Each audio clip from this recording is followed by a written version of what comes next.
Hey, God's people, I pray that you are well. Tonight was Bible study night, and I want to give you this word. It's a parable that I love in Haggai 2 that stood out to me of the clean touching the unclean, and then vice versa. Okay, so I'm going to break down Haggai chapter 2, verses 11 through 14. Okay? All right, so the clean versus the unclean.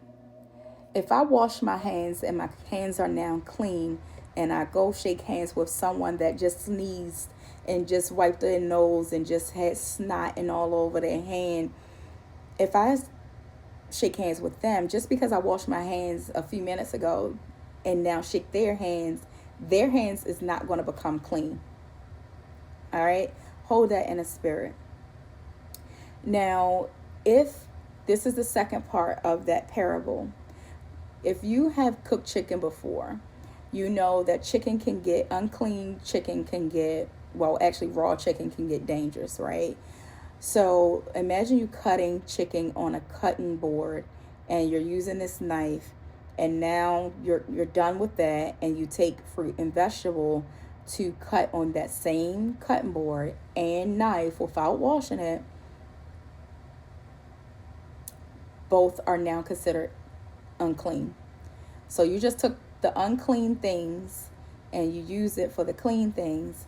So just because you took those fruit and vegetables and put it on that unclean cutting board and knife, it doesn't make the cutting board and knife clean. It makes the fruit and vegetable now unclean.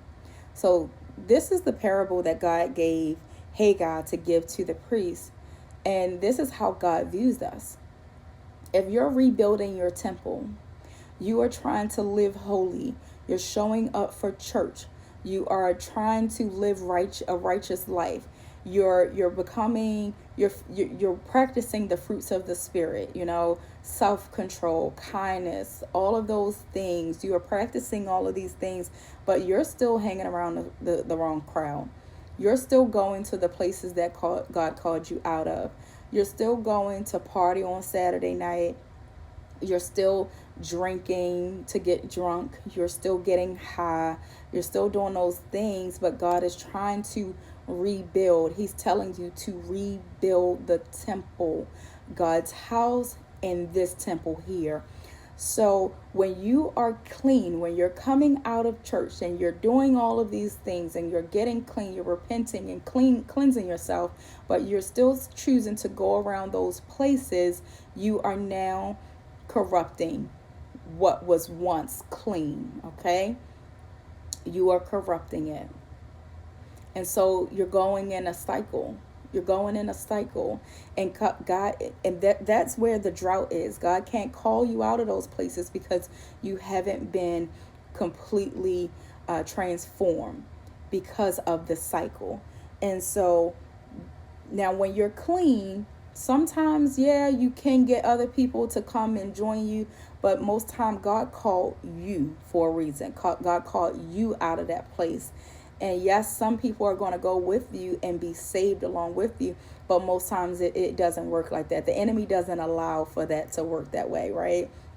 So you have to work a little harder when it comes to rebuilding, saying no, being able to, sometimes it comes with disappointment. Sometimes people are going to laugh at you. Sometimes they're going to misunderstand you. You're going to get into situations when you're walking down that narrow road. But I want to encourage you that God is watching you. God is watching you work and rebuild. Remember to stay with the clean. It's not worth all of the hard work you're putting in to continue living the way you used to live. When God called that new temple to rebuild the new temple, the old temple looked great, but the new temple didn't look the best, but the glory inside of it was so much greater than what it was before. So God is wanting to work with you and work in you. So stop going back. Stop dwelling with the unclean. Continue living a holy life, a righteous life, and you're going to see the fruits of your labor. The harvest is yet to come. God called the drought off. He's calling the drought off. He is pouring out the rain from heaven upon you because you are building strategically and you're keeping your hands clean. I pray you receive this, all 5 minutes of it. If you stay this long, God bless you, but continue to keep your hands clean and make sure you are blessed for the great work you're doing, and don't go back. Don't go back. All right. God bless each and every one of you.